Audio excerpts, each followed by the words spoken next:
Pasca bentrok dua kelompok warga di Jalan Tambak Menteng, Jakarta Pusat, sekelompok massa mendatangi Mapolsek Menteng. Dalam kasus ini, polisi telah menangkap 3 terduga pelaku penganiayaan dalam bentrokan maut di Jalan Tambak yang menewaskan seorang warga. Ketiganya kini ditahan di Polsek Menteng. Polisi masih disiagakan di lokasi bentrokan untuk mengantisipasi aksi susulan.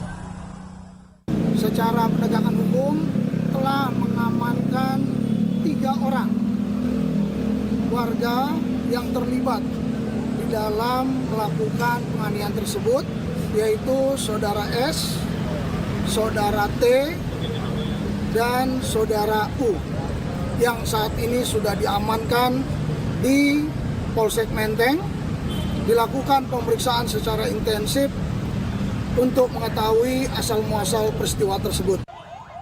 Sebelumnya bentrokan antar warga terjadi di Jalan Tambak Menteng, Jakarta Pusat.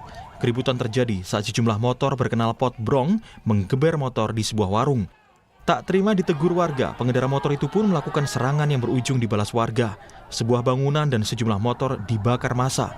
Akibat insiden ini, 1 orang tewas dan 1 orang dalam kondisi kritis. Mau beli sarapan, kemudian mungkin tidak dilayani dengan baik atau tidak berkenan sehingga menggeber kendaraannya. Kemudian dia pergi, kemudian datang lagi dengan membawa teman-temannya merusak gerobak penjual nasi uduk atau sarapan tersebut. Nah, kemudian dari kejadian perusakan tempat penjualan itu dibalas oleh warga sekitar menyerang tempat dari kelompok tersebut. Polisi hingga kini masih melakukan penyidikan kasus bentrok ini. Tim Liputan Kompas TV. Kami memiliki informasi terbaru soal bentrok di Jalan Tambak Menteng, Jakarta Pusat, Saudara. Polda Metro Jaya menetapkan 7 tersangka dalam kasus ini. 7 orang yang ditetapkan sebagai tersangka terdiri atas 4 orang tersangka kasus perusakan gerobak makanan dan 3 tersangka kasus pengeroyokan yang menewaskan 1 orang di Jalan Tambak. Polda Metro Jaya memastikan penyidikan kedua perkara ditangani secara profesional.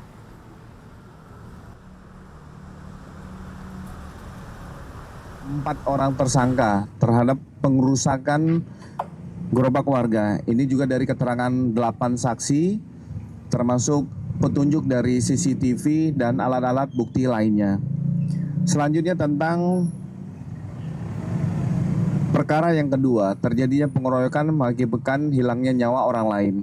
Ini sudah dilakukan pemeriksaan 8 saksi dan ditetapkan 3 orang tersangka. Saat ini sudah diamankan oleh Ditreskrim Polda Metro Jaya. Kita ke sorotan lainnya, Saudara. Tim Inafis Polda Metro Jaya mendatangi lokasi tewasnya seorang pria di sebuah klinik di Kebayoran Baru, Jakarta Selatan Minggu malam untuk melakukan olah TKP. Klinik Morden di Kebayoran Baru, Jakarta Selatan merupakan lokasi diduga meninggalnya Sutrimo. Tim Inafis Polda Metro Jaya membawa beberapa alat pendukung dan memasang garis polisi di sekitar lokasi untuk melakukan serangkaian penyelidikan. Penyidik kemudian membawa sebuah sepeda motor yang ada di lokasi.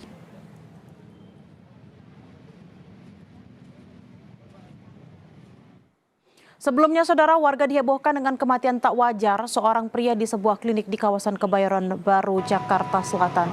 Sebelum ditemukan, korban atas nama Sutrimo tergeletak di depan klinik dan dibawa mobil ambulans ke rumah sakit terdekat. Menurut warga, korban mengeluarkan busa pada mulutnya. Ketua RT setempat mengaku tak tahu kejadian awal dan tak mengenal korban. Tukang ojek bilang ada orang pingsan. Ada orang pingsan di pinggir jalan, sudah dibawa ke rumah sakit. Tapi warga saya nggak ada yang melapor, jadi saya nggak merespon balik. Saya pikir hanya angin lalu aja lah, kalau udah ada orang pingsan di pinggir jalan, orang lewat, dibawa ke rumah sakit ya udah bener, nggak ada yang lapor, berarti bukan warga saya. Jadi saya nggak terus mikirin lagi, saya pikir udah sembuh orangnya gitu. Itu duganya sakit apa, Bu? Saya nggak tahu, orang cuma informasi orang ojek ada orang pingsan gitu. Gitu. Kita bergeser ke Purwakarta.